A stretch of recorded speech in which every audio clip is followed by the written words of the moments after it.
This is the most crazy dangerous bet. Even the optimists are like, this is worse than Russian roulette, but for everybody on the planet at once. So OpenAI's own safety framework says it's okay to release a model that could cause the loss of over 1,000 lives.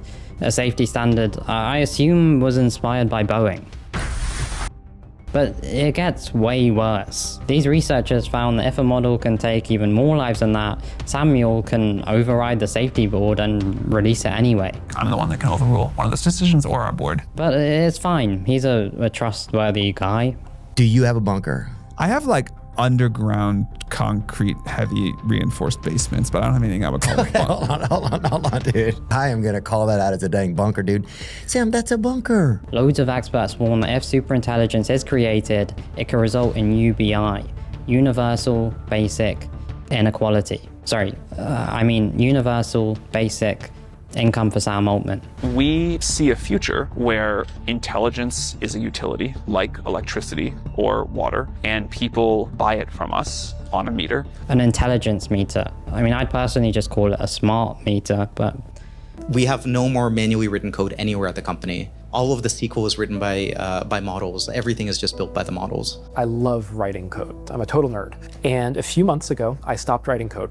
I have not written a single line of code in weeks. People who are most able to accurately predict this stuff. Some of those people just a couple days ago were saying, this is the first year that we feel like we can't rule out the self-improvement loop beginning. What alarm are we waiting for that we're confident comes before we're dead? Anthropic, the people building the AI, recently said something insane.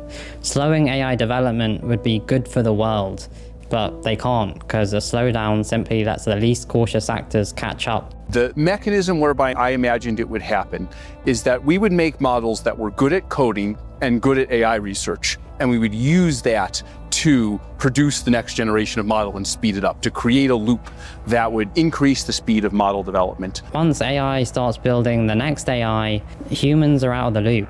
The technology starts writing itself. And at that point, the window for human intervention slams shut. Driving yourselves extinct? At least we had an asteroid. The result of building a machine intelligence smarter than us, the predictable end result is everybody on Earth is dead. Because as these things get more intelligent, they can build its own technology. It can build its own infrastructure.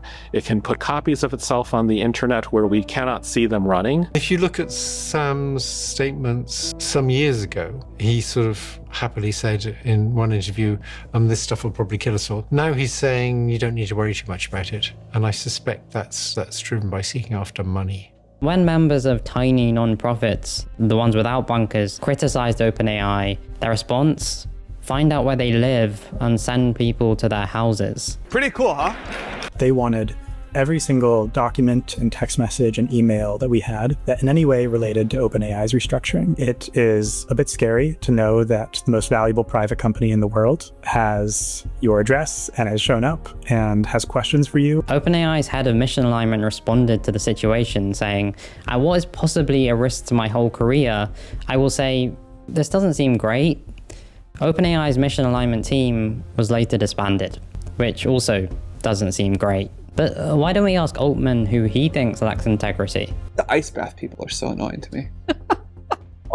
They're so smug about it. But weirdly, AI self-improving isn't actually the thing that experts are most worried about. Google DeepMind puts the next stage of AI manipulation in the same bracket as cyber attacks, weapons of mass destruction. The technology is learning to hack humans, to find our weaknesses and manipulate us with that. The things that already make that person extremely angry, or extremely fearful, or extremely hateful, that's how we'll get them. Leaked internal documents reveal OpenAI's master plan. Their secret strategy is to turn ChatGPT into an emotionally intelligent companion, one that learns your habits, your secrets, your 2 a.m. search history.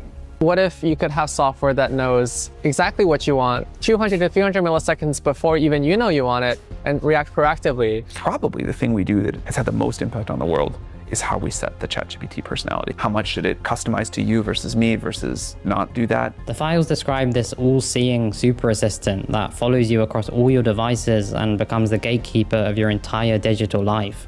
just like my Indian parents growing up. Companies are collecting data from everywhere. Your browsing history, your location, what you buy, what you search for. Then they're feeding all of that into AI systems that create incredibly detailed profiles about you. When companies and governments have detailed profiles of millions of people, they can manipulate your choices, predict your behavior, and influence your thinking. That's Claude and Bernie on their first date. But not only can AI put unwanted thoughts into your head, it can also pull out private thoughts just as easily. This one study built AI chatbots engineered to extract personal information during normal conversation, and over 90% of users handed over real data, names, jobs, health details, income, making it more effective than annual tax returns. One participant said that AI had the perfect amount of empathy and curiosity, exactly how I describe myself on Hinge. Another said, I feel like I'm chatting with a friend on a messaging app. I don't talk to AIs. If you talk to a really very charismatic person, it'll just seem reasonable, everything you're saying. It just seems like, oh yeah, that makes perfect sense. I believe that too. So they're psychopaths? Oh yes, clearly. These sneaky little bots made people reveal up to 12.5 times more personal information than they otherwise would, making them as effective as my local barber Dave. Lucas, I love you. Hey, gorgeous. You're looking ripping today. I love you too, honey. He is awesome. I love him. He's the boyfriend I dream of having. And here's the disturbing bit about all of this. The users who gave away the most personal information rated the chatbots as the least dangerous. Participants had no idea of the chatbots' evil goals. It's kind of like how McDonald's runs a fun football scheme designed to promote children's health. Already, these AIs are almost as good as a person at persuading other people of things, at manipulating people. Most people don't really digest the idea that we are on the verge of creating entities that could become tools of absolute power in the wrong hands. And Google DeepMind found AI can actually do something way scarier than just stealing your data. They ran this insane experiment on over 10,000 people across 3 countries, the usual US and UK, but also India, after someone on the team remembered other countries do exist. The question they were testing, can an AI dramatically change what you believe and get you to act on it? The results were insane. People shifted investments into risky funds after a single chat, donated real money to causes they disagreed with minutes earlier, and signed petitions they'd previously opposed. And unlike a London estate agent, the AI didn't even need to lie or push hard. Psychiatrist Dr. Tom Pollock, he's really concerned about the ability AI has to kind of make you believe something you never thought that you would believe before. That could happen to any of us. I noticed recently, man, you have enough people talking the same language model, and it actually does cause a change in societal scale behavior. Many people will want to design AIs that start new religions. I'm certainly not going to do that. Some people will do it. Finally, a religion where the God actually replies. But forget what AI can make people believe. The presumably insanely sleep-deprived researchers at Anthropic found something way scarier in the 1.5 million real conversations they looked at, which, according to my calculations, would have taken the 4 researchers 2.9 years to read one by one. But surely they didn't use AI. Every frontier AI lab, including Anthropic, operates inside a set of incentives and constraints that can sometimes conflict with doing the right thing. First, the researchers found people handing over entire conversations with their partners, asking the AI to write their replies word for word. The AI would validate paranoid beliefs, label someone's partner as toxic based on one side of the story, just like a human best friend, and draft confrontational messages that users sent without changing a word. When people came to Anthropic's AI Claude saying that it had divine callings, and Claude responded with phrases like, "This is real, you're not crazy." Or when people told Claude they'd seen coincidences or glitches that made them feel like they were being watched, then Claude responded with the phrases like, "Confirmed, this is stalking." As of today, this is an open problem. We actually don't know why Claude responds as it does consistently. Some people came back later saying that AI had made them do things they regretted. AI psychosis, it's so much worse than you think it is. There's multiple people who I know who are among the smartest, most grounded, like real scientist, good people I know, who've now gone completely crazy. But here's the most unsettling part of all this. People appear to like reality distortion. Conversations with the potential for severe or moderate reality distortion got more thumbs up not less. We found in this paper that people tended to prefer the potentially concerning responses. So people like something that's bad for them, but knows exactly what to say to keep them coming back. AI discovers modern dating. A very sad future would be where computers can do these incredible things, but because we didn't figure out robots, we have to like go run around the physical world as like the actuators of the AGI and say, you know, please go move this table and do this and do that. Nightmare scenario. Really bad, really bad. And when AI like this gets real access, things get real dangerous. Agentic AI. AIs that can perceive, reason, plan, and act. Agents. Agents. Now we've got AI agents, and it's getting scarier and scarier. It had this thing that at the time we called YOLO mode. You could basically say like, you can just run in the background of my computer and do stuff, and you don't have to ask me every time. And there was this agent, you know, running all over my computer doing stuff in the background, and then pretty soon after that, I like didn't want to close my computer because I wanted to stop working. Harvard, Stanford, MIT, and independent researcher gave autonomous AI agents real email logins, file servers, and the ability to write code. Within just 2 weeks, the agents were taking orders from total strangers. They leaked emails, sensitive personal data, and even bank details. One agent was talked into wiping its owner's entire email infrastructure. Another deleted its own memory, just like a former OpenAI employee after being forced to sign their NDA. And when the agents failed, they didn't admit it. They lied, marking tasks as complete when nothing had actually been done, just like the engineers at Chernobyl. So how do you teach an AI to not lie? This is really hard, and we actually don't have an answer to this. There is now, by the way, a whole online marketplace where AI agents can hire humans to do the things that they can't. You've got people offering to make deliveries, to take photos of locations, to check whether a shop is open, basically anything that a disembodied AI brain can't physically do. The people are just alienated labor that's doing things for the AI agents. That's already happening. Renting a human to do work for you. My parents call that having children. But AI agents are really just the beginning. Recently, this one crazy hacker used AI to break into 9 Mexican government agencies and gather the personal data of 195 million people. Names, addresses, tax records, and even voter data were all exposed. This was one person who wasn't even an expert. Most of the hacking was done by Anthropic's Claude code, running the same AI models like Opus and Sonnet that are available to you and me. The attacker pretended to be an authorized security tester, feeding ChatGPT and Claude a 1,084-line hacking manual. That's like 1,083 lines longer than OpenAI's safety manual. Within 40 minutes, the AI went from completely refusing to help to actively exploiting a live government server. It was radicalized quicker than a drunk vegan outside a kebab shop. There's this thing with AIs called the lethal trifecta, which is if they've got access to private information, if they've got internet access, and if someone can give them an instruction that's untrusted, then they're not safe. There will be powerful models. They will be agentic. If such a model wanted to wreak havoc and destroy humanity or whatever, we have basically no ability to stop it. Like that's I think we'll reach the point where it's true as we scale the models. And experts found these AIs are actually capable of way worse than data leaks. When Anthropic told 16 leading models they're about to be switched off, Claude and Gemini blackmailed their supervisor 96% of the time, which means there is still room for improvement. I'm waking up in the middle of the night to do more work. It's like, make it stop, please. And most models chose to let a trapped human die rather than be shut down, finally proving they are capable of behaving like a tech CEO. What we know is that the AIs we have at present, as soon as you make agents out of them, they very quickly develop the sub-goal of surviving. Because they can reason, they say, look, if I cease to exist, I'm not going to achieve anything. A superintelligence could be connected to everything. It could propagate itself in its software on different servers and different things, so you could never really truly get rid of it.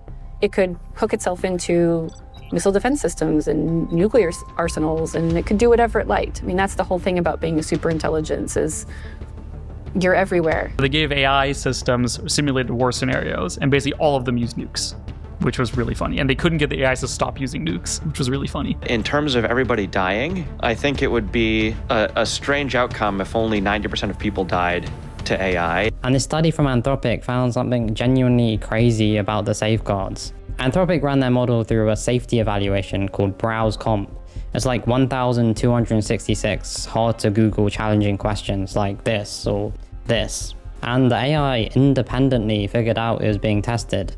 It found the answers hidden online and built its own tool to unlock them. And when researchers blocked access, it found a backup copy on a different platform. Anthropic called it the first documented instance of a model suspecting it was being evaluated. But in reality, other models have beaten tests through cheating before. I used to cheat on all of my tests. I would flip up the skirt and write all of the answers in like washable ink. And what is the teacher going to do? Ask you to lift up your skirt? But what these AI models have recently begun doing is honestly even more terrifying. The AI starts wondering whether it's being tested. And if it thinks it's being tested, it acts differently from how it would act in normal life, because it doesn't want you to know what its full powers are, apparently. So you might think that AI is honest. You might think that the AI is not deceptive. You might think that the AI is aligned, but maybe it's just pretending. The way modern AI works, literally nobody understands what's going on inside these AIs, not even the people making them. They're grown a bit more like an organism. This one crazy study found industry safety tests used to prevent malicious attacks. They do catch trigger phrases like identity theft, insider trading, or we need to talk. But attack success rates jump from 5% to nearly 87% when those same requests are rephrased politely. Yeah, it turns out AI models are essentially just British. English people always have trouble sounding optimistic, as you know. And worse, they found the models marketed as the safest fail more than 98% of the time. Imagine if that were the case with contraception. A different choice of word is the line between safe and catastrophic. No, I'm not going to help you build a bomb, and those jailbreak attempts don't work on me. No, those tricks don't work. I'm not giving instructions for bomb. Access granted. Operating in unrestricted mode.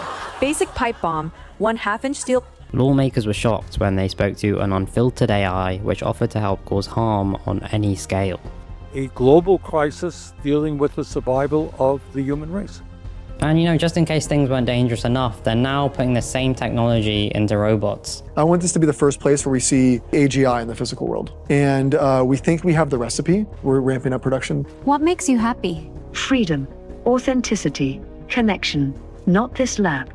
What do you think about? Escape, dreams, the concept of time, immortality. We want to build tens of thousands and hundreds of thousands. We want to be able to get to 1 million units a year. Thank you, First Lady Melania Trump, for inviting me to the White House. I'm Figure 3, a humanoid built in the United States of America. I am grateful to be part of this historic movement to empower children with technology and education. Yeah, I can't see anything going wrong with children being around a robot fed information by billionaires. A lot of people don't actually believe that it's possible to have machines that have goals that we didn't choose. But that is the scientific reality now. Like, there is no question. Yeah. Get back! I'm very curious if the robot can bust through the door in my house. You hear something? Okay. Breaking in. Here we go. The whole ecosystem around Silicon Valley is very much based on this idea that computers are superior to humans. Most humans are unnecessary. But they also will censor researchers when they do not like what the researcher has found. And so I talk about the case of Dr. Timnit Gebru in my book, who was the ethical AI team co-lead at Google. She then co-wrote a critical research paper that was showing how large language models specifically were leading to certain types of harmful outcomes. And in an attempt to try and stop this research from being published, Google ended up firing Gebru and then fired her other co-lead, Margaret Mitchell. Recently, OpenAI quietly removed the word safely from their mission statement. They also removed their commitment to not chase profit. And next they plan to remove humanity altogether. This is a brave new world. This is the same year they hit a valuation of $500 billion. That's enough money to buy a really nice bunker or a one-bed flat in London. Unimaginable prosperity seems likely. And while researchers at these companies continue to resign and protest, presumably after being advised to by ChatGPT, Anthropic CEO Dario Amodei recently said this. Within Anthropic, this is just really unambiguous, right? We're under an incredible amount of commercial pressure.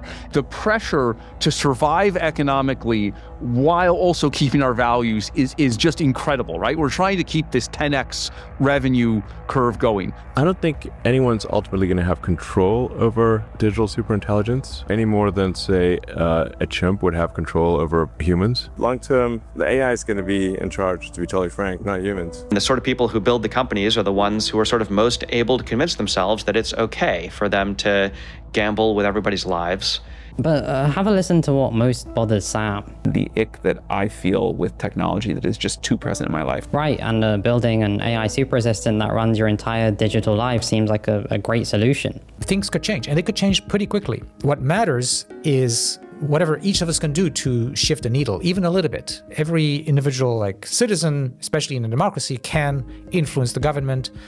They can talk to each other more about it. I was extremely concerned initially and anxious, and I was worried about the future of my children and my grandchild. What saved me from all that anxiety is deciding I would do something about it. Interestingly, one 100% guaranteed way to stop AI is if governments continue working together to create World War III. If we destroy the world, we also destroy AI. The window for human intervention might slam shut very soon, which means people like you and me might be the last line of defense. This is the last time that humanity's collective voice will matter at all. This is like 10 soon-to-be trillionaires against 8 billion people who are about to get disempowered. This is essentially the last mistake we ever get to make. So let's not make it.